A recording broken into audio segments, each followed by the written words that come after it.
பொன்முடி வீட்டுக்கே போறீங்க? வீட்டுக்கே போகிறோம். யாரெல்லாம் போறீங்க? நான், என்னோட மனைவி, என்னோட குழந்தை. ஓகே. போயிடுறோம், இதாகிடுறோம்.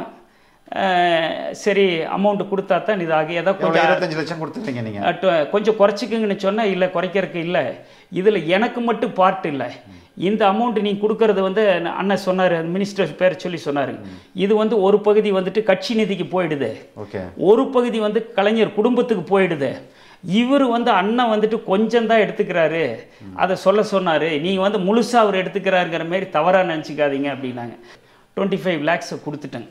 கொடுக்கும்போது என்னோடய குழந்தைங்க, நீங்கள் நம்ப மாட்டீங்க, அப்படியே ஒரு பையில் எடுத்துகிட்டு போகும்போது, அப்போ என்னோடய ஹார்ட்லி அந்த குழந்தைக்கு வந்துட்டு ஒரு 5 வயசுலேருந்து 6 வயசு இருக்குங்க. அப்படியே அந்த பணத்தை, அந்த பண பேக்கை அப்படியே இழுத்து பிடிக்குது சார். Mother promise.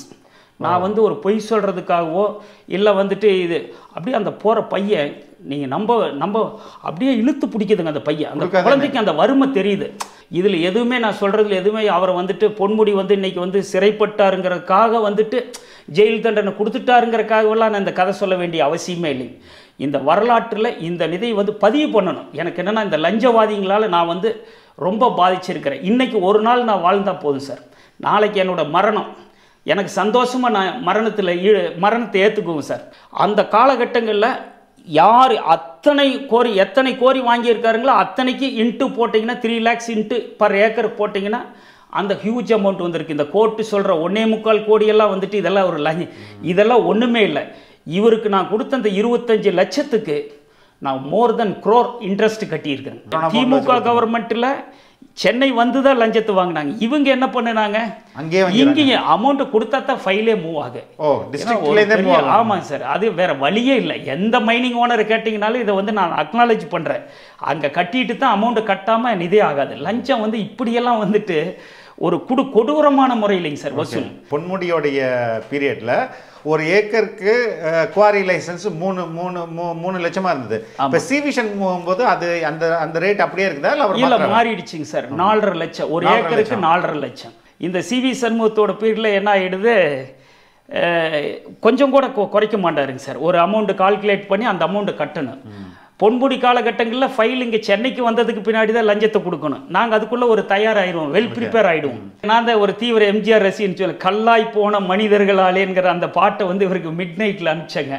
அடுத்த நாள் காலையில் ஒரு அமௌண்ட் வந்து பார்ட்லி கொடுத்தாருங்க சார். வாங்கி எப்படியோ இல்லை அவங்க கொடுக்கலினாருங்க. இவர் என்ன பண்ணாரோ தெரியல, இந்த டிடி வந்து சுரேஷ்குமாருங்கிறவர் வந்துட்டு எனக்கு அமௌண்ட்டு செட்டில் ஆகிடுச்சு. அப்புறம் பார்த்தாங்க போக போக கழுத கட்டு குட்டி சவரான கதையாக எல்லா துறையிலையுமே. அப்போ இவர் கேட்டு வாங்கிக்கிறாருங்க. யாருங்க, துரைமுருகன் வந்து இந்த பதவி, இந்த கனிம வளத்துறை வந்து கேட்டு வாங்கிக்கிறாரு. ஏன்னா இதில் தான் இது பண்ண முடியுங்க, கரப்ஷன் பண்ண முடியும்.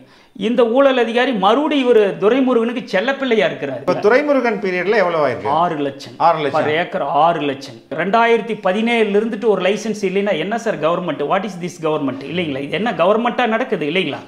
இதை பார்த்தாவது இனிமேல் இருக்கிற அரசியல்வாதிங்க அரசியல் விட்டு விலகிட்டு ஒரு நியாயமானவங்களுக்கு ஒரு இடம் கொடுக்கட்டு சார். என்ன சார் மினிஸ்டர் ஒவ்வொரு நிதிலையும் வந்துட்டு இன்றைக்கி இருக்கிற துரைமுருகனே வாழ்நாள் முழுவதும் எங்கள் யங் ஜெனரேஷனே போயிடுச்சுங்க சார். நான் நல்லா கெல்டு ஆகியாச்சுங்க சார்.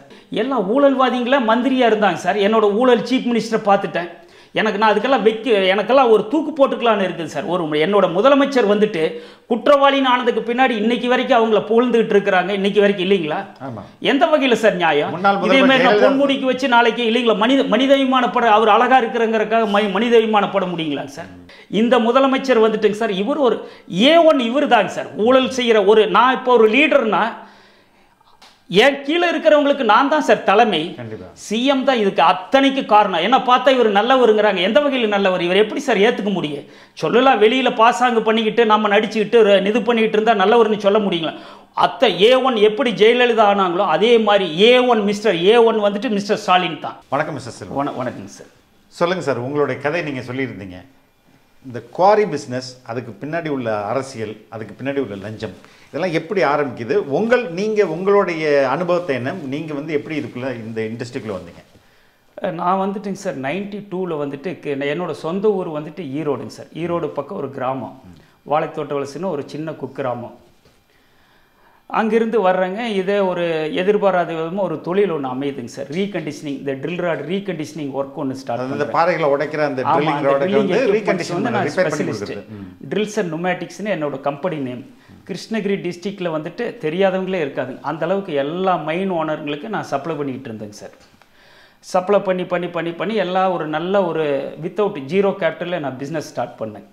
பண்ணி ஒரு நல்ல நிலைமைக்கு வந்துட்டேங்க சார். 92ல் ஸ்டார்ட் பண்ணுறேன். 94, 96, 95 ஒரு நல்ல நிலைமைக்கு வந்துடுறேன். அப்போ எனக்கு என்ன ஆயிடுச்சு, ஏன் நம்ம வந்துட்டு இந்த மைனிங் நம்ம ஏன் ஸ்டார்ட் பண்ணக்கூடாதுன்னு ஒரு அனுபவம் ஆயிடுச்சு. போ எல்லா கோரியும் போய் சப்ளை பண்ணும்போது எனக்கு வந்துட்டு இந்த கோரி வந்துட்டு மைன்ஸ் செய்கிற அளவுக்கு நான் ஆயிட்டேன். அப்போ ஆகும்போது ராயல்ட்டிக்கு எடுத்து நிறையா செஞ்சேன் கிருஷ்ணகிரி டிஸ்ட்ரிக்ட்னா. எப்படி ராயல்ட்டினா வந்துட்டு மைன்ஸ் வந்து உங்கள் பேரில் இருக்குது. நீங்கள் வந்து என்ன பண்ணுவீங்க, செய்யாமல் வாடகைக்கு விடுற மாதிரி லீஸ்க்கு விட்டுருவீங்க. ஓகே. அதை எடுத்து கர்நாடகாவில் ஆரம்பித்தேங்க சார். ஆரம்பித்து கோரியெல்லாம் நல்லா சக்ஸஸ்ஃபுல். அப்போ என்ன ஆச்சு, கிருஷ்ணகிரியில் வந்துட்டு ஒரு கோரியை எடுக்கிறேன், ராயல்ட்டிக்கு எடுக்கிறேன். அங்கேயும் இதே பெரிய கட்ட பஞ்சாயத்துங்க சார். கோரி சக்ஸஸ், ஒரு ஃபெயிலியர் கோரி நின்றுட்டு இருக்குது. என்னோடய ராசிக்கு ஃபெயிலியர் கோரி போய் எடுத்து அது என்னோடய நேரம் சக்ஸஸ் ஆகிடுது. சரி, இது ஏதோ படம் நல்லா ஓடுதேன்னு இதே ஸ்டைலில் நான் வந்துட்டு ஒரு எடுத்தேங்க சார். எடுத்து செஞ்சுக்கிட்டு இருக்கும் போதெல்லாம் என்ன ஆகிடு, இதே இது ஆகும்போது டக்குன்னு என்ன பண்ணிடுவாங்க, அந்த கோரி ஓனருங்க தொந்தரவு பண்ணி கோரி விட்டு வெளியே போ. நான் அப்போ வந்து அடமெண்ட்டாக பிடிச்சி நின்றுட்டேங்க சார். அப்படி செஞ்சுட்டு இருக்கும்போது ஒரு கோரி சக்ஸஸ் ஆகி இன்னொருத்தர் வந்தாருங்க, ஏன் கோரி செய்யுங்க அப்படின்ட்டு. அது வந்துட்டு பழைய இப்போ பழைய மினிஸ்டர், இப்போ கரண்ட் மினிஸ்டராக இருக்காருங்க. யாருங்க? அவரோட பேரில் ராஜகண்ணப்பன், அவருடைய பினாமி கோரின்னு சொல்லுவாங்க. அந்த கோரி வந்துட்டு இவங்க சின்னம்மாவுடைய அந்த அவங்க ஒரு வளர்ப்பு சசிகலாவுடைய சசிகலா அவங்க பிலாங்ஸ் டு அவங்க அக்கா அவங்களுக்கு ஒரு கோரி அவங்க எடுத்துகிட்டு இருந்தாங்க. அவங்க இன்சார்ஜ்லேருந்து வேற ஒருத்தர் எடுத்து அதை நான் நடத்திக்கிட்டு இருந்தேங்க சார். அது கோரி நல்ல சக்ஸஸ் ஆகிடுச்சு, வெல் சக்ஸஸ் ஆகிடுச்சு. எனக்கு 2 கோரி ராயல்ட்டி. நான் பெரிய மெஷினரி எல்லாம் டெவலப் பண்ணிட்டேன். அப்புறம் இது என்ன ஆகுது, இந்த ஃபோர்ஸ் நல்லா செஞ்சுக்கிட்டு இருக்கும்போது ஒரு சின்ன ஒரு இதில் வந்துட்டு மைன்ஸ் ஆஃபீஸர் என்ன பண்ணுறாங்க, என் கோரியை டக்குன்னு வந்துட்டு என்னை மட்டும் நிறுத்துறாரு. எந்த கோரியும் இந்த ரெவென்யூ கோரி செஞ்சிட்டு இருக்கும்போது யாரோ ஒரு அரசியல் பொலிட்டிக்கல் இது இருக்கிறதுனால ப்ரெஷர் இருக்கிறதுனால அன்பழகன் மந்திரி நிறுத்தி சொன்னாருன்னு சொல்லிட்டு நிறுத்திடுறாரு. நான் அப்போ சரி போயிட்டு அன்பழகன் கிட்ட போயிட்டு அவர்கிட்டயே நேரடியாக சொன்னேன். தருமபுரி முன்னாள் மினிஸ்டராக இருந்தார் இல்லைங்களா? இல்லை, எந்த கட்சின்ற அவர் ஏடிஎம்கேல இருந்தார். அப்போ நானும் சொன்னேன், நான் தீவிரமான எம்ஜிஆர் விசுவாசி, நானும் ஒரு ஏடிஎம்கே, இதை வந்து தலைமை சொல்லித்தே நிறுத்தி சொன்னாங்கன்னு சொன்னீங்க அப்படின்னு சொல்லிட்டு நான் போயிட்டு இவர்கிட்ட போய் இவரை வந்து சென்னையில் வந்து பார்த்தேங்க. அன்பழகன் பழைய மந்திரி, தருமபுரி மாவட்ட மந்திரி. அவருக்கு வேண்டப்பட்டவருக்காக இந்த கோரி நிறுத்துறாரு. அதுக்கு பின்னாடி அந்த கோரி என்ன பண்ணுறாங்க, ஒரு பொலிட்டிக்கல் பர்சன் வந்துட்டு அவருக்கு இருக்கிற இன்ஃப்ளூயன்ஸை யூஸ் பண்ணி எங்கிட்டிருந்து ஒரு சட்டன் அமௌண்ட் எனக்கு கொடுத்துட்டு நீ விளைவிக்கணும், நீ கோரி செய்யக்கூடாதுன்றாரு. இனிமேல் வந்துட்டு இதுக்கு பின்னாடி நம்ம போய் இன்னொருத்தர்கிட்ட நம்ம கோரி செய்யக்கூடாது, நம்மளே ஒரு ஓன் லேண்டை வாங்கி ஓன் கோரியாக செஞ்சால் இந்த தொந்தரவு இருக்காது அப்படின்ட்டு நானே ஒரு லேண்டை பர்ச்சேஸ் முன்னையே பண்ணி வச்சுருந்தேன். எந்த ஊரில்? கிருஷ்ணகிரி மாவட்டம் தேன்கனிக்கோட்டை தாலுக்காவிலைங்க, தேன்கனிக்கோட்டையில். அதுக்கு வந்துட்டு அப்ளை பண்ணி லைசன்ஸ் எல்லாம் அப்ளை பண்ணிட்டேன். அப்ளை பண்ணி எல்லாம் எடுத்துகிட்டு போகும்போது லைசன்சிங் அப்ளை ப்ராசஸ் அது எப்படி நடக்கும்? அது வந்துட்டு அதில் எப்படிலாம் லஞ்சம் கொடுக்கணும்? அது வந்துட்டுங்க சார், உங்களுக்கு வந்துட்டு விஓவில் ஆரம்பித்து ஆல் தி ரெவென்யூ டிபார்ட்மெண்ட், விஓவில் ஆரம்பித்து ஆர்ஐனுடைய தயவு, சர்வேயருக்கு ஒரு அமௌண்ட். எப்படி நீங்கள் லைசன்ஸ் ஃபர்ஸ்ட் அப்ளை பண்ணால் இந்த அப்ளிகேஷன் வந்து மைனிங் ஆஃபீஸில் அப்ளிகேஷன் வாங்கணும். எந்த டிஸ்ட்ரிக்ட்லையா? டிஸ்ட்ரிக்ட் மைனிங் ஆஃபீஸில். அதை வாங்கிட்டு சின்ன ப்ராசஸ் தான், ஒன்றும் பெரிய அங்கே ஒன்றும் பெரிய சூத்திரமெல்லாம் ஒன்றுமே இல்லைங்க சார். வாங்கிட்டு இந்த பட்டா சிட்டா அடங்கல் இதெல்லாம் தான் ஒரு சின்ன ஃபார்மாலிட்டிஸ் இருக்குங்க. எல்லாம் இந்த ரெவென்யூ டாக்குமெண்ட்ஸ் எல்லாம் என்க்ளோஸ் பண்ணணும். இது நீங்கள் போனீங்கன்னா நீங்கள் போனீங்கன்னா விஓவில் ஆரம்பிக்கணும். விஓட்டு ஆரம்பித்தோம்னா அடுத்தது வந்துட்டு விஓ, ஆர்ஐஏ, அப்புறம் சர்வேயரு, அப்புறம் வந்துட்டு அப்போ அந்த காலகட்டங்களில் அப் டு தாசில்தார் வரைக்கும் தான். தாசில்தாருக்கு ஒரு அமௌண்ட்டு கொடுத்தோம்னா அடுத்தது மைன்ஸ் ஆஃபீஸ் கொண்டு வந்து சப்மிட் பண்ணிவிடுவோம். அந்த டிஸ்ட்ரிக்ட் அந்த மைன்ஸ் ஆஃபீஸ்க்கு வந்தோடனே மைன்ஸ் ஆஃபீஸில் இருக்கக்கூடிய அப்போல ஏடின்ட்டு தான் இருந்தாங்க. அவங்களுக்கு ஒரு அமௌண்ட்டு கொடுத்தோம்னா அவங்க கலெக்டருக்கு ஃபார்வேர்டு பண்ணிவிடுவாங்க. கலெக்டர் கூட அந்த காலகட்டங்களில் கலெக்டர் வந்துட்டு வாங்குறது இல்லை, அவங்க லஞ்சம் வாங்கலை அந்த பீரியடில். அப்புறம் இப்போ வாங்குறாங்களா? இப்போ வாங்குறாங்க சார். ஓகே, இப்போ எல்லாமே வாங்குறாங்க. சரி, ஓகே. கலெக்டர்லேருந்து இப்போ முதல்ல சப் கலெக்டர் வாங்க மாட்டார், இப்போ சப் கலெக்டர்லேருந்து எல்லாருமே வாங்க ஆரம்பிச்சிட்டாங்க. Sub collector, collector plus deputy director. இப்போ வந்து மைன்ஸுக்கு வந்து டெப்டி டைரக்டர்னு இது ஆகி போயிட்டு கிருஷ்ணகிரியில் ஃபைல் ஆகுது. அப்புறம் கிண்டி மைன்ஸ் ஆஃபீஸ்க்கு வந்துடுது. ஓகே. கிண்டி மைன்ஸ் ஆஃபீஸ்க்கு வந்தோடனே இந்த ஃபைல் வந்து செக்ரட்டரியேட்டுக்கு போகணும், மினிஸ்டருக்கு போகணும். கிண்டி மைனிங் ஆஃபீஸில் லஞ்சம் கொடுக்கணுமா நம்ம? கிண்டி மைனிங் ஆஃபீஸில் ஒரு ஃபிக்ஸ்டு அமௌண்ட் கொடுக்கணும். எவ்வளோ கொடுக்கணும் அது? 3 lakhs. அப்போ ஒரு லைசன்ஸுக்கு? ஒரு லைசன்ஸுக்கு 3 lakhs. ஓகே. அப்போ வந்துட்டு அவங்க எல்லாம் இருக்கிற எல்லாம் ஷேர் பண்ணிக்குவாங்க அங்கே இருக்கிற ஸ்டாஃபுங்க. அப்புறம் அங்கே வந்த உடனே அங்கே வரும்போதே வந்துட்டு அந்த கிண்டி ஆஃபீஸில் ஃபைல் இருக்குங்க. அங்கே இருக்கும்போதே ஒரு இண்டிகேஷன் கொடுப்பாங்க. போய் மினிஸ்டரை பார்த்தா மட்டும்தான் செக்ரட்டரியேட்டுக்கு ஃபைல் மூவ் ஆகும். ஓகே. அப்புறம் நாங்கள் என்ன பண்ணுறோம், சரி இந்த காலகட்டங்களில் போயிட்டு இது நீங்கள் சொல்கிற காலகட்டம் வந்து 2010-11 அந்த காலகட்டம். 2010 ஆட்சி முடிகிற நேரம், கலைஞருடைய ஆட்சி முடிகிற நேரம். அப்போ பொன்முடி வந்து மைனிங் மினிஸ்டர். அப்புறம் என்ன ஆகிடுது, சரி பார்க்கலான்ட்டு வேற ஒரு சேனல், நிறையா சேனல் இருக்குங்க. யாருன்னா நேரடியாக மினிஸ்டரை போயிட்டு பார்க்குறதுக்கு நிறையா சேனலுங்க இருக்குது. ஓகே. அதில் ஒரு நண்பர் சொன்னாருங்க, எனக்கு அவர் ரொம்ப வேண்டப்பட்ட மினிஸ்டர், எனக்கு வெரி க்ளோஸு. அவர் ஹார்ட் ப்ராப்ளம் இருக்கும் போதே நான் தான் போய் சர்ஜரி கூட நின்னேன். நான் சொன்னால் உனக்கு வந்து லைசன்ஸு கிடச்சிடும், எனக்கு ஒரு 50% ஷேர் மாதிரி. ஓகேங்கண்ணா, எனக்கு ஒன்றும் நோ இஷ்யூ, நான் கொடுக்குறேன்னு சொல்லிட்டு லஞ்சம் இல்லாமல் பண்ணித்தரேன், லஞ்சம் இல்லாமல் பண்ணித்தரேன், எனக்கு ஒரு ஃப்ரெண்டு. அப்புறம் நாங்கள் இது ஒரு கிட்டத்தட்ட ஒரு 7-8 மாதம் போராடிக்கிட்டு இருந்தாங்க சார். இவர் சொல்லுவார், கூப்பிட்டு சொல்லுவார், மந்திரி பிஏ கூப்பிட்டு சொல்லுவார். பிஏ வந்து ஜீவான்ட்டு அப்போ இருந்தாருங்க. ஆனால் பார்க்குறேங்கண்ணா அவருக்கு ரெஸ்பான்ஸ் பண்ணுவார், ஆகலை. அவரும் கட்சிக்காரர் தான், அவரு ரொம்ப தீவிரமான திமுகவில் வந்துட்டு பேர் வேண்டாம், அவர் ஒரு நல்ல நம்பர் 1 பர்சன் தான் அப்போ அந்த காலகட்டங்களில். கலைஞர் கூடவே இருப்பார். எனக்கு ஒரு பெரிய நம்பிக்கை, நம்ம லஞ்சம் இல்லாமல் வாங்க போகிறோம், அப்புறம் நமக்கு ஒரு பெரிய ஒரு மோரல் சப்போர்ட்டும் கிடைக்கிது. அப்புறம் ஆயிடுது, ஆகவே இல்லை, வேலையே ஆகலை. அவரோட நண்பருக்கே இவர் செஞ்சு, பொன்முடி வந்து அவர் நண்பருக்கே செஞ்சு கொடுக்கலைங்க. இவர் என்ன பிற்காலத்தில் என்ன சொல்கிறாருங்க, நான் சொல்லி உனக்கு லைசன்ஸ் கிடச்சிருச்சு, நான் ஏதோ வந்துட்டு இவர் பேரை மிஸ்யூஸ் பண்ணி பொன்முடிக்கிட்ட இலவசமாக லைசன்ஸ் வாங்கிட்ட மாதிரி இவர் நினைக்கிறார். யார்? அவரோட நண்பர். அதெல்லாம் இல்லை. நடந்தது என்ன, அவர் அறிமுகப்படுத்தினவரை வந்துட்டு, அண்ணா நீங்கள் கொஞ்சம் அமைதியாக இருங்க, நான் ஒரு வேறு சேனலில் போகிறேன்னு சொல்லிவிட்டு நான் என்னுடைய வேற ஒரு அப்ரோச் பண்ணேன். இல்லை, இதுதான் ஏக்கருக்கு 3 லட்சம். அப்போ மார்க்கெட்டில் இவங்களுக்கு லஞ்சம் கொடுக்கறது. நான் வந்துட்டு 3.61 ஹெக்டர் அப்படின்னா ஒரு 8.5 ஏக்கருக்கு பக்கம் வரும். ஒரு 25 lakhs சம்திங் வந்தது. இந்த அமௌண்ட்டு வந்துட்டு இல்லாமல் நிதே ஆகாது, ப்ராசஸே ஆகாதுன்ட்டார். அப்போ பண்ணுற என்னோடய வீடு இருந்தது ஈரோட்டில், ஒரு வீடு, என்னோட ஒரு தோட்டம் இருந்தது. ரெண்டையும் பிளட்ஜ் பண்ணி இந்த அமௌண்ட்டை எடுத்துகிட்டு வந்துட்டு நேரு போய் விழுப்புரத்தில் பார்க்குறேங்க. ஆனால் அவர் மினிஸ்டர் நேரடியாக வாங்க மாட்டார், ஏன்னா அவர் பிஏ தான் இருப்பாங்க. அவர் பர்சனல் பிஏ வீட்டில் யாரோ ஒருத்தர் இருந்தாருங்க. அப்போ அவர் செட்டில் விளையாண்டுட்டு வந்தாருங்க. யாரு? பொன்முடி. எங்கே இது நடக்குது? இங்கே விழுப்புரத்தில் நடக்குது. வீட்டுக்கே போகிறீங்க? வீட்டுக்கே போகிறோங்க. யாரெல்லாம் போகிறீங்க? நான், என்னோட மனைவி, என்னோட குழந்தை. ஓகே. போகிறோம். போயிட்டு இந்த மாதிரி போயிட்டு பேசிட்டு கொஞ்சம் மினிஸ்டரை பார்க்கணும் அப்படின்னு. அவர் வீடு பழைய வீடு, ஒரு ஆர்த்தோடாக்ஸ் வீடு மாதிரி இருக்குது, அந்த காலத்தில் இருக்கிற வில்லேஜ் வீடு. போயிடுறோம், இதாகிடுறோம். சரி அமௌண்ட் கொடுத்தா தான் இதாகி, ஏதோ கொஞ்சம் 25 லட்சம் கொடுத்துருங்க நீங்கள், கொஞ்சம் குறைச்சிக்குங்கன்னு சொன்னால், இல்லை குறைக்கிறதுக்கு இல்லை, இதில் எனக்கு மட்டும் பார்ட் இல்லை, இந்த அமௌண்ட் நீங்கள் கொடுக்கறது வந்து அண்ணன் சொன்னார், மினிஸ்டர் பேர் சொல்லி சொன்னார், இது வந்து ஒரு பகுதி வந்துட்டு கட்சி நிதிக்கு போயிடுது, ஒரு பகுதி வந்து கலைஞர் குடும்பத்துக்கு போயிடுது. இவர் வந்து அண்ணன் வந்துட்டு கொஞ்சம் தான் எடுத்துக்கிறாரு, அதை சொன்னார், நீங்கள் வந்து முழுசாக அவர் எடுத்துக்கிறாருங்கிற மாரி தவறாக நினச்சிக்காதீங்க அப்படின்னாங்க. சரி, எனக்கு அது கொஞ்சம் மெர்சியாக பட்டுது, ஏன்னா எல்லாருமே ஷேர் பண்ணிக்கிறாங்க. ஏன்னா காரணம் வந்துட்டு லஞ்சம் நீ ஏன் கொடுத்தீன்னு நீங்கள் கேட்கலாம், கொடுக்காம வேலையே ஆகாது, எனக்கு வயசு வீணாகிட்டு இருக்குதுங்க. அப்புறம் ஏதோ ஒன்று ஆகுதுன்னு சொல்லிவிட்டு 25 lakhs கொடுத்துட்டேங்க. கொடுக்கும்போது என்னோடய குழந்தை, நீங்கள் நம்ப மாட்டீங்க, அப்படியே ஒரு பையில் எடுத்துகிட்டு போகும்போது, அப்போ என்னோடய ஹார்ட்லி அந்த குழந்தைக்கு வந்துட்டு ஒரு 5 வயசுலேருந்து 6 வயசு இருக்குங்க. அப்படியே அந்த பணத்தை, அந்த பண பேக்கை அப்படியே இழுத்து பிடிக்குது சார். மதர் ப்ராமிஸ், நான் வந்து ஒரு பொய் சொல்கிறதுக்காகவோ இல்லை வந்துட்டு இது அப்படியே அந்த போகிற பையன் நீங்கள் நம்ப அப்படியே இழுத்து பிடிக்குதுங்க அந்த பையன். அந்த குழந்தைக்கு அந்த வறுமை தெரியுது. அப்போ நாங்கள் அந்த சஸ்டெயின் இவ்வளவு லஞ்சத்தை 1/4 கோடிங்கிறது அன்னைக்கு காலகட்டம் ஒரு சாதாரணமானவன், ஒரு சாதாரண விவசாய குடும்பத்திலேருந்து வர்றவங்க, 0 கேபிட்டலேருந்து அவன் லைஃப்பை தொடங்கினவன், அவனோட ஏழ்மை இல்லைங்களா அந்த குழந்தைக்கு தெரிஞ்சிருக்குது. 5 வயசுலேருந்து 6 அப்படியே பிடுங்குதுங்க. அந்த பிஏ எடுத்துகிட்டு வீட்டுக்குள்ளே எடுத்துகிட்டு போகிறாரு, அந்த பையன் அப்படியே போய் ஓடி பிடுங்குது சார். அப்புறம் பார்த்தோம், சரி விடுங்க, அப்படியே ஒரு மாதிரி ஆயிடுச்சு. சரி பரவாயில்ல, இது என்ன லைஃப் தொடங்குது, புதிய லைஃப் தொடங்குது, லைசன்ஸ் வந்தா அப்படின்ட்டு கொடுத்தோம்.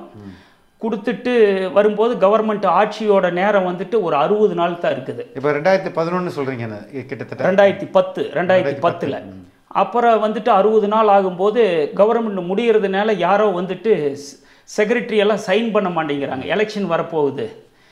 நாங்கள் சொல்லிட்டேன், என் ஒய்ஃப் அப்போ மறுபடியும் 2வது ப்ரெக்னெண்ட்டாக இருக்காங்க, என்னுடைய 2வது குழந்தை. நாங்கள் சொல்லிட்டோம், அப்புறம் எங்களுக்கு ஒன்று அமௌண்ட்டை ரிட்டர்ன் கொடுத்துருங்க, இல்லை சைன் ஆகலை அப்படின்னா நாங்கள் வந்து உங்கள் வீட்டில் படுத்துருவோம், பொன்முடி வீட்டில் படுத்துருவோன்னே அவர் பிஏட்ட சொல்லிவிட்டேன், ஜீவாகிட்ட வந்து. அப்புறம் இதாச்சுங்க, அவர் என்ன கையை பிடிச்சாரோ காலை பிடிச்சாரோ எப்படியோ பண்ணி கடவுள் தயவில் லைசன்ஸை கொடுத்துட்டாருங்க. அப்பா எல்லாம் வட்டிக்கு 3 வட்டிக்கு வாங்கி கொடுத்தாங்க சார். இதில் எதுவுமே நான் சொல்கிறதுல எதுவுமே அவரை வந்துட்டு பொன்முடி வந்து இன்றைக்கி வந்து சிறைப்பட்டாருங்கிறதுக்காக வந்துட்டு ஜெயில் தண்டனை கொடுத்துட்டாருங்கிறதுக்காகவெல்லாம் நான் இந்த கதை சொல்ல வேண்டிய அவசியமே இல்லை. இந்த வரலாற்றில் இந்த நிதியை வந்து பதிவு பண்ணணும். எனக்கு என்னென்னா, இந்த லஞ்சவாதிகளால் நான் வந்து ரொம்ப பாதிச்சிருக்கிறேன். இன்றைக்கி ஒரு நாள் நான் வாழ்ந்தால் போதும் சார், நாளைக்கு என்னோடய மரணம் எனக்கு சந்தோஷமாக நான் மரணத்தை ஏற்றுக்குவேன் சார். ஆனால் இந்த லஞ்சவாதிகளால் ஊழல்வாதிகளால் ஒரு சாதாரணமானவன் அவன் குடும்பம் எப்படி இருக்குங்க, எவ்வளோ பாதிச்சிருக்கு, அதை பற்றியெல்லாம் அவங்க சிந்திக்கவே மாட்டாங்க. அவங்க குழந்தை இன்றைக்கி அந்த வந்துட்டு போகும்போது ப்ரெக்னென்ட், நீங்கள் நம்ப மாட்டீங்க, என்னோடய 2வது குழந்தை ப்ரீ மெச்சூர், ஒரு 8 மாதமோ 8.5 மாதமோ இங்கே வந்துட்டு அவங்களும் அப்போ கூட வந்தாங்க, என்னுடைய கூட வந்துட்டு திருப்பி நாங்கள் போகும்போது என்ன ஆகிடுது, இந்த அலைச்சல் ஸ்ட்ரெஸ்ஸில் ப்ரீ மெச்சூர். அதுக்கு நான் பொன்முடிக்காரன்னு சொல்ல, எனக்கு குழந்தை பிறந்து ப்ரீ மெச்சூர் பிறந்ததுக்கு அந்த குழந்தைக்கு சார் நீங்கள் நம்புவீங்களா நம்ப மாட்டீங்களா, அப்போ கொஞ்சம் மழை காலம். எத்தனை மாதம் அலைஞ்சிருப்பீங்க இந்த லைசன்ஸ்? கிட்டத்தட்ட பார்த்தீங்கன்னாங்க சார் ஒரு 2.5 வருஷம் அலைஞ்சிருப்போங்க. 2.5 வருஷம் அலைஞ்சிருப்போம். அப்புறம் இது லஞ்சம் கொடுக்காம ஆகவே ஆகாதுங்கிற ஒரு நிர்ணயிக்கப்பட்ட விதிங்க சார். இந்த மைனிங்கில் வந்துட்டு இவர் மட்டும் இல்லை, பொன்முடி மட்டும் இல்லை, எந்த மினிஸ்டர் வந்தாலும், அதுக்கு முன்ன இருந்த மினிஸ்டராக இருந்தாலும் சரி, பின்ன இருந்த மினிஸ்டராக இருந்தாலும் சரி, எம்ஜிஆர் காலகட்டங்கள் வரைக்கும் வந்துட்டு ஓரளவுக்கு நியாயமாக இருந்ததுங்க சார். இதெல்லாம் ஒரு டைமின்னு வச்சுருந்தாருங்க. ஒரு குறிப்பிட்ட காலம், அந்த காலகட்டங்களில் எங்களுக்கு ஏஜ் 10 அவர் செய்கிற நிதியில் திருப்பி வந்தக்கூடிய எல்லா நிதிலையுமே வந்துட்டு லஞ்சம் தான். உங்களுக்கு லைசன்ஸ் கொடுத்துட்டாரு. சரி, நமக்கு ஒரு நிதி ஆயிடுச்சு. இதை வந்துட்டு அவருக்கு இது என்ன, இது ஒரு பதிவு பண்ணுறதுக்காகத்தான் இதை சொல்கிற பொன்முடி, எனக்கு வேலையாயிடுச்சு, அப்போ உனக்கு நல்லது கிடைச்சிடுச்சல்ல, நீ அவருக்கு இதெல்லாம் எங்களுடைய உரிமை சார். நான் ஒரு லேண்டை வாங்குறேன், நான் அப்ளை பண்ணுறேன், நீ எல்லாம் ஒரு மினிஸ்டராக இருக்கிறவங்க, கடவுள் வந்து உங்களுக்கு எல்லா சலுகையும் கொடுக்குறாங்க, எல்லா வசதி வாய்ப்பு எல்லாமே கொடுக்குறாங்க. இதுக்கு மேலே எங்கள் மாதிரி இருக்கிறவங்களை எல்லாம் வந்துட்டு அந்த காலகட்டங்களில் யார் எத்தனை கோரி வாங்கியிருக்காருங்களோ அத்தனைக்கு இன்ட்டு போட்டிங்கன்னா 3 lakhs இன்ட்டு பர் ஏக்கர் போட்டிங்கன்னா அந்த ஹியூஜ் அமௌண்ட் வந்திருக்கு. இந்த கோர்ட்டு சொல்கிற 1.25 கோடியெல்லாம் வந்துட்டு இதெல்லாம் ஒன்றுமே இல்லை. இவருக்கு நான் கொடுத்த அந்த 25 லட்சத்துக்கு நான் மோர் தென் crore இன்ட்ரெஸ்ட் கட்டியிருக்கேன். நான் மேலேயே வர முடியல சார். எப்படி வர முடியும் உங்களால்? இது வந்துட்டு இது ஒரு சின்ன ஒரு எக்ஸாம்பிள் தாங்க சார். அப்புறம் சரி ஆயிடுச்சு, இவங்க பண்ணிக்கிட்டு இருக்கிறோம், இந்த கவர்மெண்ட்டு பண்ணிட்டு ஒரு 3-4 வருஷம் செய்கிறாங்க சார். திருப்பி கவர்மெண்ட்டு வந்துட்டு அந்த கவர்மெண்ட் வந்துடுது, ஜெயலலிதா அம்மா கவர்மெண்ட் வந்துடுது. அந்த அம்மா இருக்கிற வரைக்கும் பிரச்சனை இல்லை, அப்படியே ஓடிக்கிட்டு இருந்தது.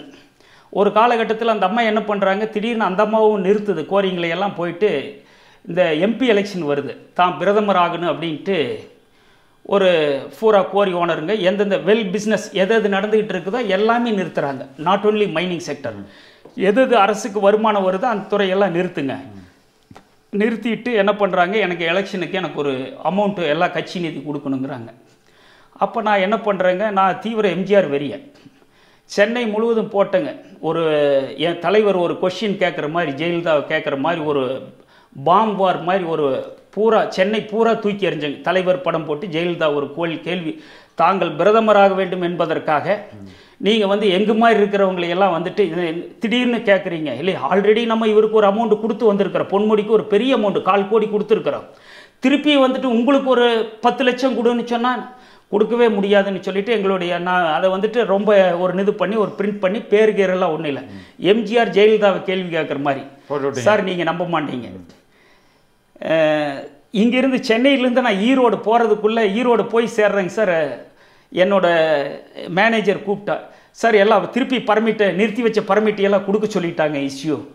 அது கூட ஒரு வகையில் எனக்கு கொஞ்சம் ஆச்சு. மிட் நைட்டில் பண்ணேங்க சார், மிட் நைட்டில் போட்டேன், சென்னை முழுவதும் போட்டேங்க, மெரினாவிலிருந்து நுங்கம்பாக்கம் எந்த ஏரியா எல்லாமே தலைவர் கேட்குற மாதிரி, எம்ஜிஆர் கேட்குற மாதிரி. அந்த அம்மாவுக்கு என்னமோ மனசில் என்ன பட்டுதோ தெரியல, என்னுடையனால எல்லாம் தமிழ்நாடு முழுவதும் மைன்ஸ் ஓனருங்களுக்கு உடனே இஷ்யூ பண்ண ஆரம்பித்தாங்க. எல்லா பக்கம் நிறுத்தி வச்சுருந்தாங்க த்ரூஅவுட் தமிழ்நாடு. அந்த அம்மா விட்டாங்க. சரி, அப்புறம் ஆச்சு, அந்த எலெக்ஷன்லாம் முடிஞ்சது. கொஞ்சம் சுமூகமாக நாங்கள் போயிட்டு இருந்த ராயல்ட்டி கொடுத்துட்டு கோரி ரன் பண்ணிகிட்டு இருந்தேங்க சார். அப்புறம் திடீர்னு அம்மாவனுடைய திடீர்னு எதிர்பாராத அகால நிதுங்க. அந்த அம்மாவனுடைய மறைவுக்கு பின்னாடி வந்துட்டு என்ன பண்ணிடுறாங்க, ஈஸி பொல்யூஷன் இல்லாத கோரி. இது ரெண்டாவது வந்து அதிமுக பீரியட்ல யார் அமைச்சர்? அப்போ வந்துட்டு சிவி சண்முகம், அவர் தான் மினிஸ்டர். ஓகே. அவர் என்ன பண்ணுறாருங்க, அங்கே இருக்கிற ஒரு மைனிங் அதிகாரி சுரேஷ்ன்னு சொல்லிட்டு அவர் தான் வந்துட்டு அவர் வந்து ஏடியாக இருந்து ப்ரொமோஷன்லேயே வந்து டெப்டி டைரக்டராக வந்துட்டார், டிடியாக வந்துட்டார். அவர் வந்ததுக்கு பின்னாடி சார் கிருஷ்ணகிரி டிஸ்ட்ரிக்டினுடைய அத்தனை கனிம வளைக்கு வந்துட்டு அத்தனை கனிம வளம் வந்துட்டு அவர் தான் டிக்டேட் பண்ணுவார். போனோடனே என்ன பண்ணுறாருங்க, ஈஸி பொல்யூஷன் இல்லை, கோரிங்கெல்லாம் ஸ்டாப்புன்னு அந்த காலகட்டத்தில் பாருங்கள் எங்களுடைய சூழ்நிலை எப்படி வருது. அந்த காலகட்டத்தில் அப்படியே இப்போ நிறுத்திடுறாங்க, ஈஸி இல்லை பொல்யூஷன். அப்போல்லாம் எங்களுக்கு ஒன்றுமே தெரியாது. லைசன்ஸ் வாங்கியாச்சு, 2031 வரைக்கும் லைசன்ஸ் இருக்குது. திடீர்னு ஒரு புது ரூலை கொண்டுட்டு வந்து, லஞ்சத்துக்காகவே ஒரு ரூலை கொண்டுட்டு வந்துட்டு நீங்கள் ஈஸி இல்லை இதெல்லாம் எடுக்கணும். இந்த காலகட்டங்களில் நீங்கள் ஈஸி பொல்யூஷன் இல்லாத காலகட்டங்களில் பர்மிட்டிங் கொடுத்துட்றாங்க, பர்மிட்டு இஷ்யூ பண்ணுறாங்க. பர்மிட் இஷ்யூ பண்ணிவிட்டு ஒரு 3,11,00,000 ஃபைன் போட்டுறாங்க சார் என் மேலே. எனத்துக்கு நான் வந்து ஒரு இல்லீகல் மைன் பண்ணியிருக்கேன், நான் ஒரு சாதாரணமானவன். நீங்க மைனும் பண்றீங்க, அதுல ராயல்டி கவர்மெண்ட் லைசென்ஸும் இருக்குது, லைசென்ஸ் இருக்குது. அந்த காலகட்டங்களில் என்ன ஆயிடுது, அது மேலே வந்துட்டு ஒரு 4 மடங்கு 5 மடங்கு சார். நான் இப்போ 3 லட்சம் பர் ஏக்கருக்கு இருந்தது. நீங்கள் பொன்முடியோடைய பீரியடில் ஒரு ஏக்கருக்கு குவாரி லைசன்ஸ் 3 லட்சமாக இருந்தது. இப்போ சிவிஷன் போகும்போது அது அந்த ரேட் அப்படியே இருக்குதா இல்லை மாறிடுச்சுங்க சார். 4.5 லட்சம் ஒரு ஏக்கருக்கு, 4.5 லட்சம். அவர் அந்த ஏக்கர் கணக்கில் தான் வாங்குறாரு. ஏக்கர் கணக்கு தான். அது வந்து கிராம் கணக்கில் மாதிரி இது பண்ணுவாங்க சார். கொஞ்சம் ஃபெரக்ஷன் வந்தால் கூட அதை கூட வந்துட்டு குறைச்சிக்க மாட்டாங்க. நீங்கள் இவ்வளவுன்னு கால்குலேஷன் பண்ணி இந்த சிவி சண்முகத்தோட பீரியடில் என்ன ஆகிடுது, கொஞ்சம் கூட குறைக்க மாட்டாருங்க சார். ஒரு அமௌண்ட்டு கால்குலேட் பண்ணி அந்த அமௌண்ட்டை கட்டணும். பொன்முடி காலகட்டங்களில் ஃபைல் இங்கே சென்னைக்கு வந்ததுக்கு பின்னாடி தான் லஞ்சத்தை கொடுக்கணும். நாங்கள் அதுக்குள்ளே ஒரு தயாராகிடுவோம், வெல் ப்ரிப்பேர் ஆகிடுவோம். இது என்ன ஆகுது, இவருக்கு வந்துட்டு இந்த சுரேஷுங்கிற அந்த டெப்டி டைரக்டர் என்ன பண்ணுறாருங்க, பெரிய ஊழல்வாதி. நீ போயிட்டு உடனே மினிஸ்டரோடைய பினாமி இருக்காரு, அவர் போய் இந்த ஹோட்டலில் பாருங்க. ஓகே. ஒரு முருகன் இட்லி கடைன்னு இப்போ வந்திருக்கு. அதுக்கு முன்னே சரவண பவன் இருந்தது இந்த சென்னை ஹைவேல, சென்னை பெங்களூர் ஹைவேல. அங்கே போய் பார்த்தா இவரும் அங்கே தான் இருப்பார், அவரும் இங்கே தான் இருப்பார். ஓகே. அந்த டிடியும் டெப்டி டைரக்டரும் இருப்பார், மினிஸ்டர் சிவி சண்முகத்தோடைய பினாமி அங்கே இருப்பார், அவரு இருப்பார். சரி, நான் ஐயா எப்படியோ எல்லாரும் கோரி செய்கிறாங்க. இப்போ எல்லாருமே இவங்களுக்கெல்லாம் ஒரு அமௌண்ட்டை கொடுத்துட்டு மினிஸ்டருக்கு சிவி சண்முகத்துக்கு இப்போ இவருக்கு தான் லைசன்ஸுக்கு ஒரு அமௌண்ட்டு கொடுத்தாச்சுங்க. இப்போ ஈஸி பொல்யூஷன் இல்லாத கோரிங்கெல்லாம் செய்கிறதுக்கு வந்துட்டு இல்லீகலாக செய்கிறதுக்கு இவர் போய் அவங்க மினிஸ்டருக்கு வந்து மினிஸ்டரோட பிஏ பார்த்து ஒரு அமௌண்ட்டை கொடுத்தீங்கன்னா ஒரு 25 லட்சம் அந்த கோரினோட ஹெக்டரை பொறுத்துட்டு 25 லட்சம், ஒரு 20 லட்சம், 30 லட்சம்னு கொடுன்னு இவங்க ஒரு டிமாண்ட் பண்ணுறாங்க. அப்போ நான் சொன்னேன், என்னால் இது முடியாது, என்னால் இவ்வளவு ஆல்ரெடி நான் கொடுத்து நொந்துருக்கிறேன். அப்போ உங்களால் செய்ய முடியலன்னா அது நான் உங்கள் பேட்டியிலேயே முதல்ல ஒரு பேட்டியிலே சொல்லியிருக்கிறேன், இது தேவையில்லைன்னு நான் நினைக்கிறேன். அப்புறம் வந்து இவர் ஒரு அமௌண்ட்டு சிவி சண்முகத்துக்கு கொடுங்குறாரு, நான் கொடுக்க முடியாதுன்றேன். அப்போ என்ன, நாங்கள் சொல்கிறவங்களுக்கு நீ கோரி விட்டுருங்கிறாரு, அது நடக்காதுங்கிறேன்.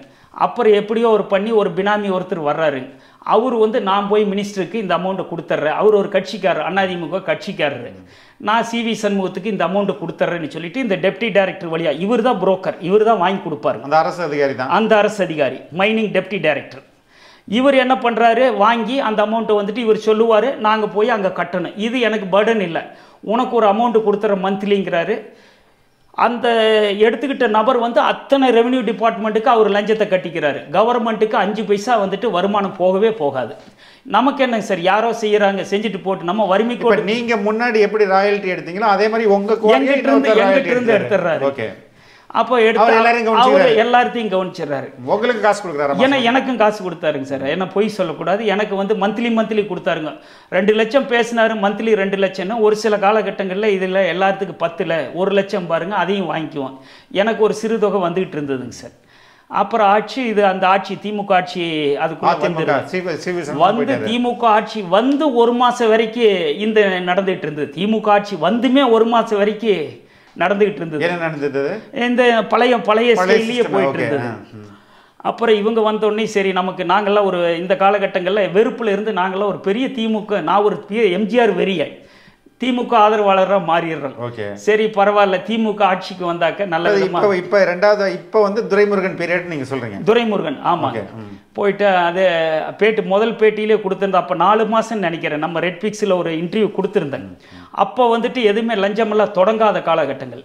இவர் சிஎம் வந்துட்டு ரொம்ப இதெல்லாம் சொல்லியிருந்தாருங்க. ரொம்ப மேனிஃபெஸ்டோலியெல்லாம் வந்துட்டு நான் அதை பண்ணுவேன் இதை பண்ணுவேன். இதை கனிம வளத்தை எப்படி டாஸ்மாக் மாதிரி அதே மாதிரி கனிமத்தை அரசே நடத்தும் அப்படின்ற மாதிரிலாம் எல்லாம் சொன்னாருங்க. எல்லாம் சொன்னார். அதெல்லாம் 100% எல்லாமே நல்லா சொன்னோடனே ஒரு பெரிய ஏதோ பரவாயில்ல. ஏன்னா எனக்கு என்ன ஒரு பெரிய ஆசைன்னா, கலைஞர் குடும்பம் இனி வந்துட்டு ஏதோ ஒரு காலகட்டங்களில் தவறு செஞ்சு மேலே வந்திருக்கலாம். இனிமேல் அவங்க போய் இந்த லஞ்ச லாவணியமெல்லாம் பண்ண வேண்டிய அவசியம் இல்லை. ஏன்னா அவங்க நெக்ஸ்ட் ஜென்ரேஷன் வந்தாச்சு. இனி அவங்களுக்கு பண தேவைகள் இருக்காது. இது மாதிரி தான் எங்கள் மாதிரி மிடில் கிளாஸுங்கெல்லாம் யோசனை பண்ணி டிஎம்கே வந்துட்டு கவர்மெண்ட்டை கொண்டு வந்தோம். இந்த வந்ததுக்கு பின்னாடி 4 மாதம் அவர் அப்படித்தான் பேசினாருங்க. நீ என்ன உங்களுக்கு பத்திரிக்கை துறை எல்லாமே வந்துட்டு அப்போ அவர் மேலே குறை சொல்ல முடியாத அளவுக்கு அவர் நடந்துக்கிட்டாருங்க. ஓ இப்படி ஒரு முதல்வரா அப்படிங்கிற மாதிரி. அப்புறம் பார்த்தாங்க போக போக கழுத கட்டு குட்டி சவரான கதையாக எல்லா துறையிலையுமே. அப்போ இவர் கேட்டு வாங்கிக்கிறாருங்க. யாருங்க? துரைமுருகன் வந்து இந்த பதவி இந்த கனிம வளத்துறை வந்து கேட்டு வாங்கிக்கிறாரு. ஏன்னா இதில் தான் இது பண்ண முடியுங்க, கரப்ஷன் பண்ண முடியும். அப்புறம் அவர் கொஞ்சம் காலகட்டங்களில் அப்படி இப்படி வராருங்க. எந்த செயல்பாடு இல்லைங்க சார். இது வந்து அரசுக்கு நாங்கள்லாம் வந்துட்டு வருவாய் ஈட்டி கொடுக்குற நபருங்க. எங்களால் அரசுக்கு மாதம் 10 லட்சம் 15 லட்சம் 20 லட்சம்னு ஒரு தனிநபரால் வருங்க சார். ஆனால் இவர் என்ன பண்ணிடுறாருங்க, அவரும் கண்டுக்காமையே போயிட்டாருங்க. அந்த ஈசி பொல்யூஷன் வந்தபோது ஷார்ட் அவுட் பண்ணியிருக்கலாம். இது வந்து இவங்க நேரடியான ஊழல் எதுவுமே பண்ணல. சிவி சண்முகம் சொன்னாருங்க, காலத்தை தான் கடத்தினார். நான் இதை பண்ணிடுவேன், மைன்ஸில் அதை பண்ணிடுவேனாங்க. ஒரு இதுவும் பண்ணவே இல்லை. ரெண்டாவது துரைமுருகன் அதே மாதிரி சொல்லிட்டு கடந்த 2.5 வருஷ காலமாக வந்துட்டு ஆட்சி வீணடிச்சிட்டாருங்க அந்த டிபார்ட்மெண்ட்டுக்கு. நீங்கள் வந்து இதுக்கு இடையில புது குவாரியெல்லாம் எதுவும் அப்ளை பண்ணலையா? இந்த இடையில வந்துட்டு ஒரு புது குவாரி அப்ளை பண்ணியிருந்தாங்க சார். அதை எடுத்துட்டு அது வந்துட்டு போன அதிமுக கவர்மெண்ட்ல இருக்கும் போதே நான் இன்னொரு கோரிக்கை அப்ளை பண்ணியிருந்தேன். ஏன்னா ஒரு கோரி போனாலே இன்னொரு கோரி இருக்கட்டு, சீட்டாட்டம் மாதிரி தாங்க சார். இந்த ஆட்டத்தில் போயாச்சுன்னா அடுத்த ஆட்டத்தில் பிடிச்சிடலான்ட்டு பண்ணியிருந்தாங்க. 2017 அப்ளை பண்ணியிருந்தாங்க சார். அது ஆகி அந்த கவர்மெண்ட்டில் ஒரு சின்ன சம்பவம் நடந்தது. அது அவங்களுக்கும் கொடுத்தாங்க, ஒரு அமௌண்ட்டை கொடுத்து. ஏடிஎம்கே கவர்மெண்ட்டில் 21.5 லட்சம் கொடுத்தாங்க. அவருடைய பினாமி தான் வாங்கி இவருக்கு தான் இது பண்ணாரு. ஆனால் இந்த துறை இவரோட டைரக்ஷனில் தான் கொடுத்தாங்க. யார்? இந்த மைனிங் அதிகாரி இருந்தாரு இல்லை, டெப்டி டைரக்டர். இவர் என்ன பண்ணுறாருங்க, இது ஃபைலெல்லாம் அனுப்பிச்சி விட்டுறாருங்க. அப்போ போயிடுது அமௌண்ட்டை வந்து. அதை நான் சொன்னேன் இல்லைங்களா, திமுக கவர்மெண்ட்டில் சென்னை வந்து தான் லஞ்சத்தை வாங்கினாங்க. இவங்க என்ன பண்ணினாங்க, இங்கேயே அமௌண்ட்டை கொடுத்தா தான் ஃபைலே மூவ் ஆகும். ஆமாங்க சார், அது வேற வழியே இல்லை. எந்த மைனிங் ஓனரை கேட்டிங்கனாலும் இதை வந்து நான் அக்னாலேஜ் பண்ணுறேன். அங்கே கட்டிட்டு தான் அமௌண்ட்டு கட்டாமல் இதே ஆகாது. லஞ்சம் வந்து இப்படியெல்லாம் வந்துட்டு ஒரு கொடூரமான முறை இல்லைங்க சார் வசூல். அதில் இந்த அதிகாரி வந்து மிகப்பெரிய கொடூரமான ஆள்.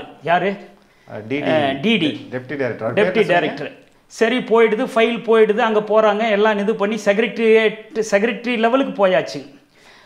காரணம் வந்துட்டு செக்ரட்டரி வந்துட்டு ஏதோ ஒரு காரணம் சொல்கிறாருங்க. இந்த ஈசி பொல்யூஷன் இருக்குது, இவர் மேலே அபராதம் இருக்குது, கொடுக்க முடியாதுங்கிறாங்க. நான் ரொம்ப என்ன பண்ணுறதுனே எனக்கு தெரியல, நிலகுலைஞ்சு போயிட்டேங்க. அது எனக்கு எங்கிட்ட கையில் காசு இல்லை. எல்லாம் வாங்கி அசோசியேட் அவனை பார்ட்னராக போடுறேன்னு சொல்லி அவங்கவுங்க கொடுத்த தொகையை வச்சு தான் கொடுத்தாங்க. ஒரு முட்டுச்சந்தில் நின்று தான் இவர் அதிகாரி வாங்கினார் பணத்தை. இவர் அதிகாரின்னா நேரடியாக வாங்க மாட்டார். இந்த சுரேஷ்குமார் அவர் ஒரு ரெஃபர் பண்ணுவாருங்க, இவங்களுக்கு பண்ணுங்க. இவர் வருவார், இவர்கிட்ட ஆனந்துங்கிற அந்த பினாமியிட்டையும் நேரடியாக கொடுக்கறக்கு விட மாட்டார். இது எல்லாமே முட்டுச்சந்தில் நடக்கிற சமாச்சாரம். சரி, அதுலேருந்து அவர் ஒரு ஆஃபீஸே வச்சுருந்தாருங்க. யாருங்க? இந்த டிடி மைன்ஸ் ஆஃபீஸர் வந்துட்டு கிருஷ்ணகிரி ஃபாரஸ்ட் ஆஃபீஸ் பக்கம் ஒரு முட்டுச்சந்து இருக்குதுங்க. அந்த முட்டுச்சந்துக்குள்ளே இவருக்கு ஒரு பர்சனல் ஆஃபீஸ். அங்கே வந்து ஒரு சில இந்த டிரைவர்ஸுங்க இவங்கெல்லாம் இருப்பாங்க, இந்த லாரி ஓட்டுற டிரைவருங்க, கல் எடுத்துகிட்டு போகிறவங்க. இவர் ஒரு ரவுடி எலிமெண்ட்டை வச்சுட்டு இருப்பாரு. சரி கொடுத்தாச்சு, இதாச்சு, எல்லாம் ஆச்சு, ஃபைல் போயாச்சு, லைசன்ஸ் வந்துருன்னு ஒரு காத்துக்கிட்டு இருந்தால் லைசன்ஸ் வரல. அப்போ வந்துட்டு சரி என்ன பண்ணுறதுனே எனக்கு தெரியல. இந்த அதிகாரியை வந்துட்டு கொடுத்த இவர் தானே இருக்காங்க, இல்லை அப்புறம் அந்த பினாமியை போயிட்டு இந்தமாரி அமௌண்ட்டு கொடுத்துடுங்க அப்படின்னு சொன்னால் எலெக்ஷன் வேறு வந்துருச்சுங்க. அப்போ ஒரு எலெக்ஷன் எம்பி எலெக்ஷனே என்னமோன்னு நினைக்கிறேன், சாரி. இல்லை இதெல்லாம் கட்சி நிதிக்கு சேர்த்திக்கிறோன்னு. இல்லை நான் அந்த நிலைமையில் இல்லை, கட்சிக்கெல்லாம் நிதி கொடுக்குற அளவுக்குலாம் இவ்வளவு இல்லை. நான் 10 லட்சம் நீ கோரி செய்ய இல்லீக்கலாக கோரி செஞ்சு நீங்கள் தானே ஒரு வருமானத்தை வாங்கிட்டு இல்லீக்கலாக செய்ய வச்சிங்க. நான் இதில் என்னுடைய தவறுகள் இல்லை, வேறு வழி இல்லை, எங்களுக்கெல்லாம் வேறு வழியே இல்லை. அதனால் கோரி நடந்துகிட்டு இருந்தது. நான் போய் டைரெக்டாக இன்வால்வ் ஆகி கோரி செய்யலை. சொல்லி கிள்ளி அப்புறம் பார்த்தா அவர் கொஞ்சம் மிரட்ட ஆரம்பிச்சிட்டாருங்க என்னை அந்த பினாமி. அதுக்கெல்லாம் நம்ம பயப்படுறதில்லை, ஏன்னா நம்ம மரண தைரியமான ஆள். நம்ம ஆல்ரெடி டெட் பாடி தான் இருக்குதுங்க. இனி போயிட்டு இவர் சொல்கிறதுனால அவர் சொல்கிறதுனால எனக்கு பயம்ங்கிறதே எனக்கு வாழ்க்கையில் இல்லை. சரி ஆயிடுச்சு அப்படின்னு சொல்லிட்டு அவருடைய இதெல்லாம் இருந்தது. அந்த டிடி வந்துட்டு ஒரு வேற விதமாக ட்ரீட்மெண்ட் பண்ணினேன்.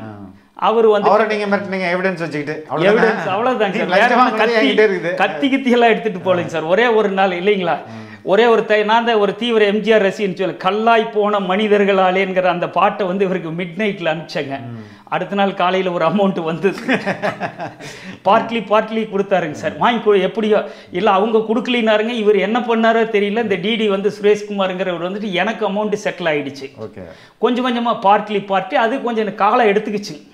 இந்த டிஎம்கே கவர்மெண்ட்டு வர்ற அளவுக்கு வந்து கொஞ்சம் காலங்கள் நிறையா வந்துடுச்சு. வந்தோடனே அந்த ஊழல் அதிகாரி நம்ம தானே நம்ம கவர்மெண்ட்டு தானே, திமுகங்கிறது நாங்களாம் ஆதரிச்சிருக்கிறோம் இல்லைங்களா. இந்த கவர்மெண்ட் வந்தாச்சு, இனிமேல் இவர் முதல்வர் ஆயிட்டாரு, இவ்வளவெல்லாம் தேர்தல் வாக்குறுதி கொடுத்துருக்காரு, ரொம்ப அப்படி பண்ணுறாரு இப்படி பண்ணுறாரு நினச்சிட்டு ஒரு தைரியத்தில் இருந்தாங்க. அப்புறம் பார்த்தீங்கன்னா இந்த ஊழல் அதிகாரி மறுபடியும் இவர் துரைமுருகனுக்கு செல்லப்பிள்ளையாக இருக்கிறாரு. ரொம்ப செல்லப்பிள்ளை. டிரான்ஸ்ஃபர் பண்ணுறாங்க, இவர் வந்து டிரான்ஸ்ஃபர் பண்ணுறாங்க. இந்த டிரான்ஸ்ஃபருக்கு ஒரு பெரிய அமௌண்ட்டு கொடுத்து மறுபடியும் கிருஷ்ணகிரிக்கே வர்றாரு. யாருங்க, அந்த சுரேஷ்குமாருங்கிற டிடி. சரி ஆயிடுச்சு, பரவாயில்ல, நமக்கெல்லாம் ஒரு விடிவு காலம் ஆயிடுச்சுன்னா மறுபடியும் இவரே வந்து உட்கார்றாரு. மறுபடியும் என்ன ஆகிடுது, இந்த ஃபைல் அங்கே போயிட்டு செக்ரட்டரியேட்டில் கிடக்குது. அங்கேயே செக்ரட்டரியேட்லேயே இந்த கிண்டி ஆஃபீஸில் இருக்குது.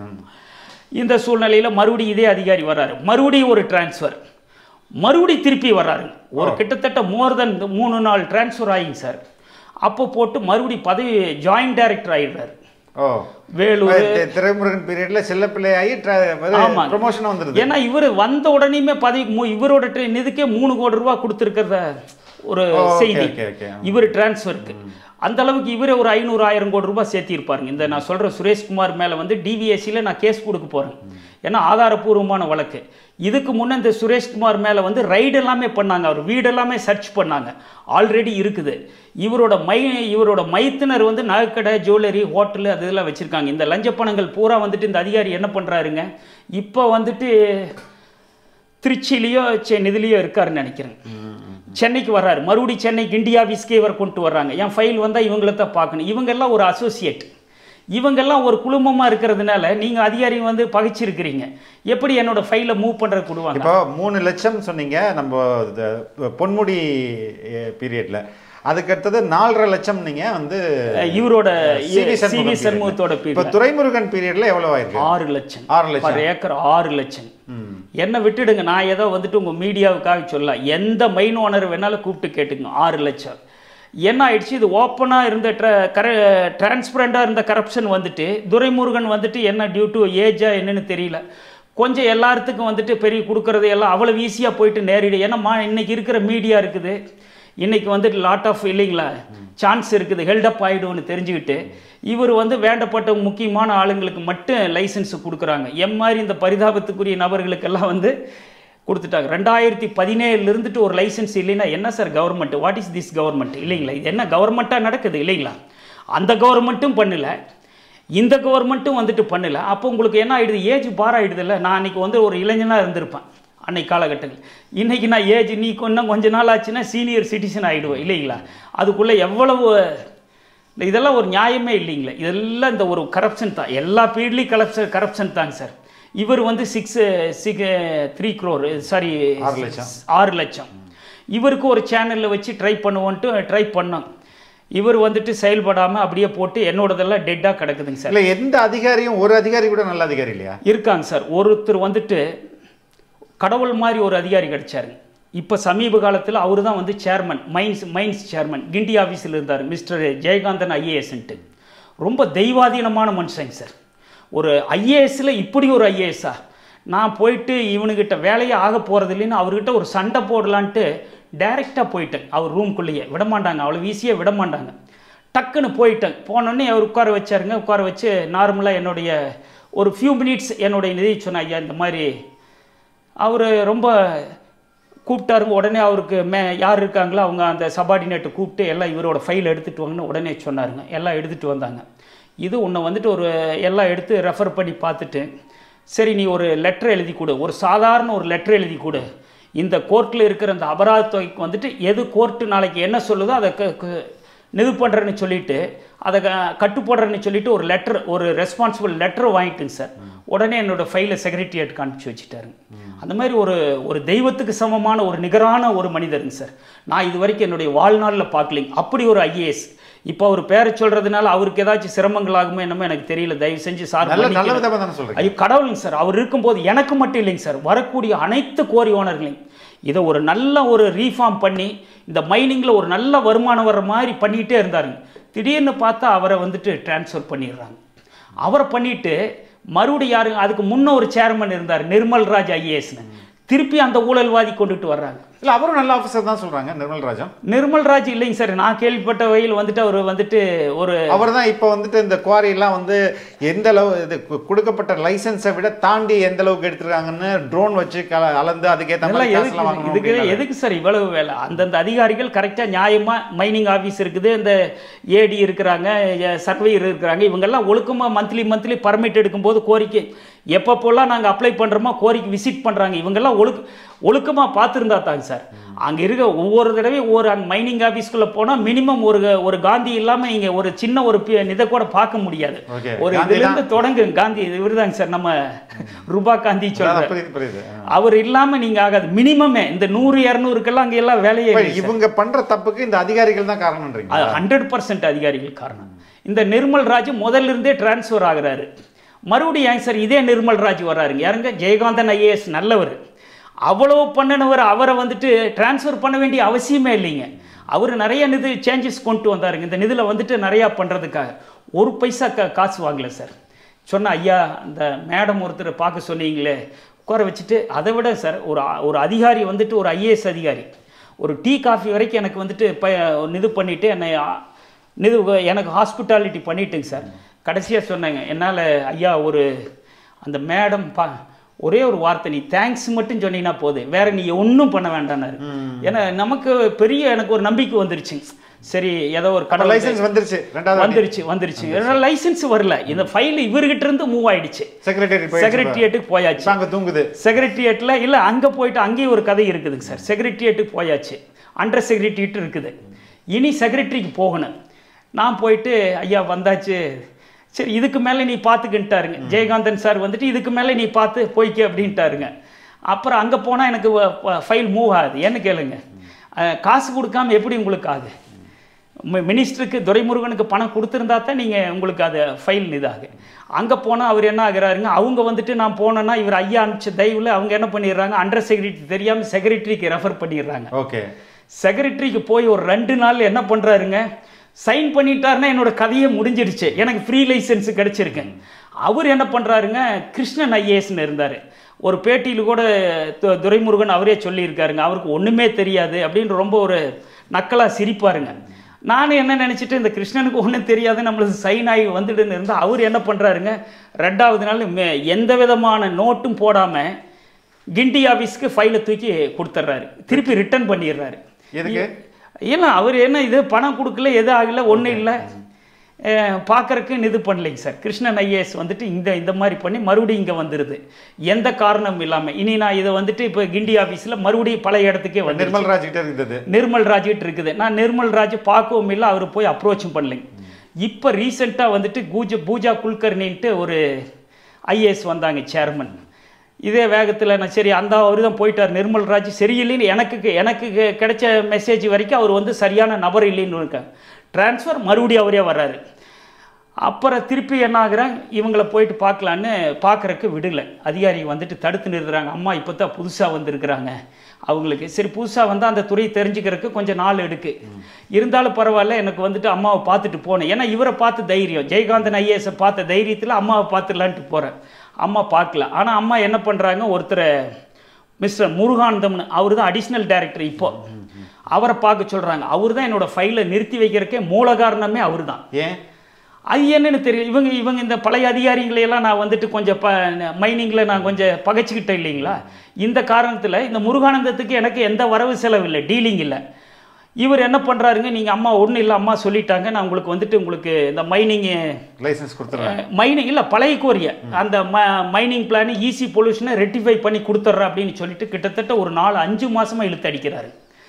5ஆவது மாதம் என்னங்கிறாரு, ஒரு 4 மாதத்துக்கு பின்னாடி என்னங்கிறாரு, இல்லை உங்கள் மேலே ஃபைன் இருக்குது, தாசில்தாரை வச்சு கிருஷ்ணகிரி டிஸ்ட்ரிக்ட் அந்த தேங்கனிக்கோட்டை தாசில்தாரை வச்சு மறுபடியும் உங்கள் நிலத்தையெல்லாம் ஜப்தி பண்ண சொல்லி எனக்கு ஒரு லெட்டர் வந்திருக்குது. இதனால் இது ஒன்று அப்ரூவல் பண்ண முடியாது, மைனிங் பிளானை அப்ரூவல் பண்ணவே முடியாது. சார் நீங்கள் 1 நாள் 2 நாள் இல்லை, கிட்டத்தட்ட 5 வருஷமாக சஃபர் ஆகிட்டு இருக்கிற 2031 வரைக்கும் லைசன்ஸ் இருக்குது. இந்த நிது தவறு என்னோடது இல்லை, கவர்மெண்ட் தவறு பண்ணியிருக்குது. இந்த 3,11 லட்சம் ரூபாங்கிறது நான் ஊழல் பண்ணியிருக்கணும், கரப்ஷன் பண்ணியிருக்கணும், இல்லீகல் மைனிங் பண்ணியிருக்கணும். நான் அரசுக்கு எங்கிட்டேருந்து ஒரு வருவாயையும் எடுத்துக்கிட்டு என்னை குற்றவாளி ஆக்குறீங்க. என்னை மட்டும் இல்லை, மைன்ஸ் ஓனர் த்ரூஅவுட் தமிழ்நாடு முழுவதும் குற்றவாளி ஆக்கியிருக்கிறீங்க. நல்லா ஒரு இது பண்ணி பாருங்கள் இல்லையா, ஒரு நியாயமாக தோணுதா?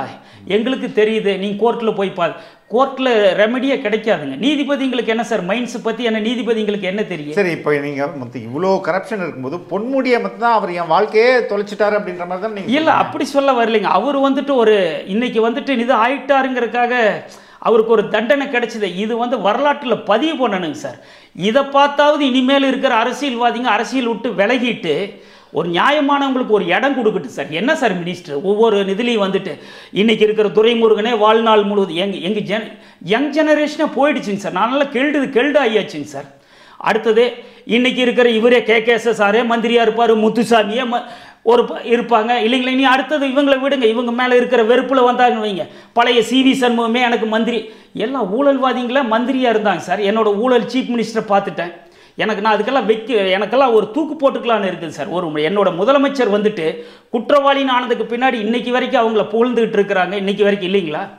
எந்த வகையில் சார் நியாயம்? இதே மாதிரி நான் பொன்முடிக்கு வச்சு நாளைக்கு இல்லைங்களா மனிதாபிமானப்பட அவர் அழகா இருக்கிறங்கிறக்காக மனிதாபிமானப்பட முடியுங்களா சார்? அதெல்லாம் இல்லை. இன்னைக்கு சொசைட்டியில் இருக்குது. இந்த தண்டனையே வெண்ணெய் வச்சுட்டு தீர்ப்பு கொடுத்துருக்காங்க சார். இதே நான் சொல்கிறேன், திருடனுங்களுக்கு நீ இந்த ஜட்ஜ்மெண்ட்டை கொடு, அவனுக்கு ஒரு மாதம் இன்னொரு மாதம் சேர்ந்து கொடு, லேட்டாக அவனும் ஒரு கொள்ளக்காரன் தானே, அவனும் லேட்டாக ஜாயின் பண்ணிட்டு நீதிபதி தண்டனை கொடுத்துருக்காரு, பயந்து கொடுத்துருக்காரு, குற்றவாளிக்கு பயந்த தண்டனை.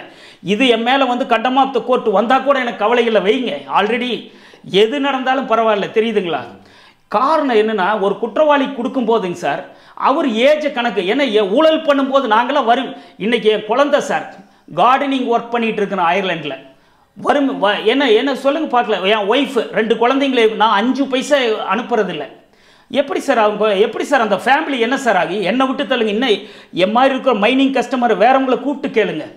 எல்லாரும் எப்படி இன்னைக்கு நடு ரோட்டுக்கு ஆயிட்டாங்க. எல்லாம் ஒரு 7-10 வருஷம் தொழில் செய்யலினா என்ன சார் திடீர்னு என்ன நடக்கணும்னு சொல்றீங்க? எப்படி நடக்கணும் இந்த தொழில்? இந்த இனிமேல் சார் இந்த கவர்மெண்ட் DMK ஆகிட்டு இனி ஃபர்தராக ADMK வந்தால் கூட சரிங்க சார். இனிமேல் இதெல்லாம் உருப்படி ஆக போகிறது இல்லைங்க சார்.